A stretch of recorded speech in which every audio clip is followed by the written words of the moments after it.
I'm Victoria Hornby, and I'm the Chief Executive of Mental Health Innovations.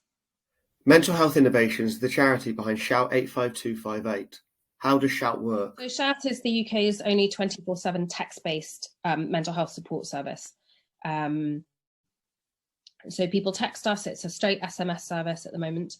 So people text us, and that text is and the conversation they have with us on text is free, and it's confidential, and it won't appear on their phone bill.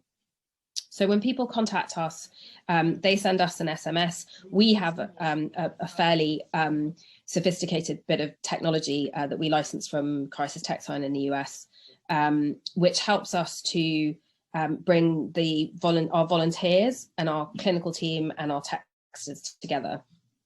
So our texters will send us a message, and then one of our volunteers who is using our platform will pick up that conversation, but that conversation between the volunteer and the texter is then supervised and supported in real time by our clinical team. The whole process behind it, I think what's really important though is for the texter, for the person texting us, what they experience is a one-to-one conversation with someone who cares about them.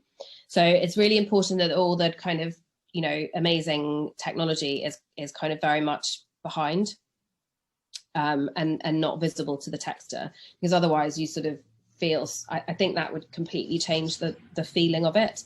How beneficial is technology for Shout in supporting mental health? I think there are lots of things that AI and technology generally can support people. I mean, in our case, particularly, people who are kind of struggling to cope or are distressed. I think it's important to distinguish between what kind of humans can do and what AI can do. So I think, the vast majority of people that contact us, regardless of what they contact us for, when they provide us with feedback, they normally say, thank you for listening. And so I think that's a human function.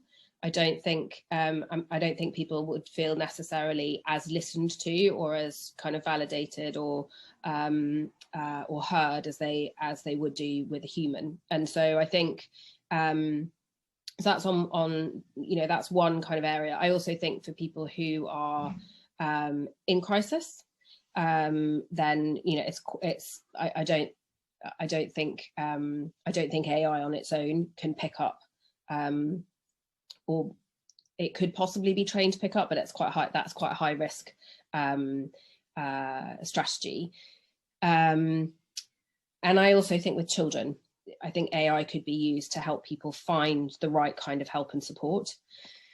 And then I think, but what I suppose is the most interesting opportunity is to use AI and humans together. So we are really interested in how we can use our data set. So we have over 850,000 conversations with people in distress. So we're really interested in how we can use our data set to continually improve how we understand better our texters, how we can train our volunteers better and train our staff better, and also how we can use AI to predict, for example, the higher risk conversations. And then I also think AI has enormous potential for helping us to really understand what's in our data set. So we have a lot of statistics about, how many people contact us, what they contact us about. But more interestingly, what we have is 850,000 conversations with people talking about mental health in their own words. Really keen to use AI for is more training of our volunteers. So we can, using our data set, we can create conversations so that as people are training, they can almost have, kind of almost a real-time experience of what it's like to volunteer for us, which means that people would come to the platform, to their actual conversations, more confident, more experienced. So there's lots of ways in which we think we could use AI that would really accelerate, our development, would really improve the quality of the service that we can provide. So yeah, absolutely. Is AI a better identifier of needs, or is it better at coming up with solutions? The extent to which it is a really great identifier will depend on the quality of the data that goes in. In our service, we could probably use a degree of AI and technology to identify risk. And we can probably use it to help our volunteers and our supervisors anticipate risk.